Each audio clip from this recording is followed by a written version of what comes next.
अपनी बुद्धिमानी और चतुराई के कारण तेनालीराम महाराज कृष्ण देव राय के अति प्रिय थे। इसलिए उनके प्रति राजगुरु और अन्य दरबारियों की ईर्ष्या चरम पर रहती थे। सभी ऐसे अवसर की प्रतीक्षा में रहते थे जब वे तेनालीराम को महाराज के समक्ष नीचा दिखा सकें। एक दिन राजगुरु ने सबके साथ मिलकर तेनालीराम को अपमानित करने की योजना बनाई और महाराज के पास जा पहुंचे।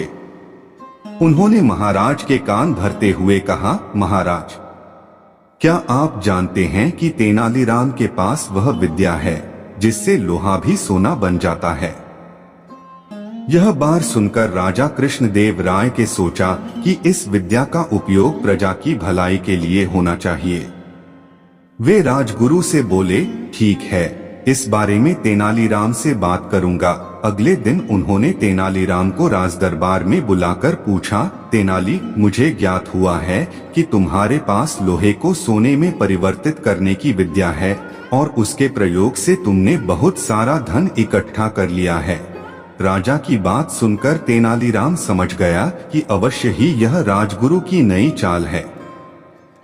उसने राजा को उत्तर दिया, जी महाराज, मैंने एक ऐसी विद्या सीखी है, तो मैं चाहता हूं कि उसका प्रदर्शन तुम दरबार में करो। महाराज बोले, अवश्य महाराज, कल सुबह मैं अपनी विद्या का प्रदर्शन करूंगा। कृपा कर मुझे कल तक का समय प्रदान करें।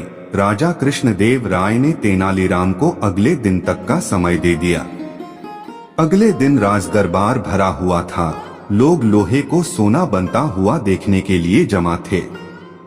वहां उपस्थित राजगुरु और उनके साथी बड़े प्रसन्न थे कि अब तेनालीराम को महाराज के सामने अपमान का मुंह देखना पड़ेगा। कुछ देर बाद तेनालीराम दरबार में उपस्थित हुआ। उसके साथ एक कुत्ता भी था जिसकी पूंछ एक नली में डली हुई थी। कुत्ते को राजदरबार में देख राजा क्रोधित हो गए और तेनालीराम से बोले, तेनाली, तुम्हारा इतना साहस कि तुम कुत्ते को दरबार में लेकर आ गए।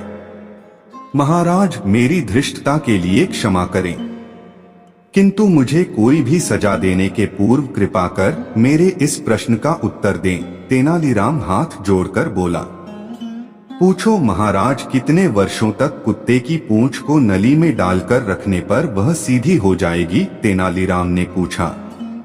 तेनालीराम, कुत्ते की पूंछ कभी भी सीधी नहीं होती, चाहे उसे कितने भी वर्ष नली में रखा जाए, वह अपनी प्रकृति नहीं छोड़ती। राजा ने उत्तर दिया, ठीक कहा महाराज, जिस प्रकार कुत्ते की पूंछ अपनी प्रकृति नहीं छोड़ती, वैसे ही लोहा भी अपनी प्रकृति नहीं छोड़ता। वह कैसे सोना बन जाएगा? राजा कृष्णदेव राय को अपनी गलती का भान हो गया। वे समझ गए कि राजगुरु ने तेनालीराम को अपमानित करने के लिए उनके कान भरे थे। उन्होंने राजगुरु को कुछ कहा तो नहीं, किंतु तेनालीराम की भूरी भूरी प्रशंसा करते हुए उसे पुरस्कृत किया। राजगुरु और उसके साथी अपना सा मुंह लेकर रह गए।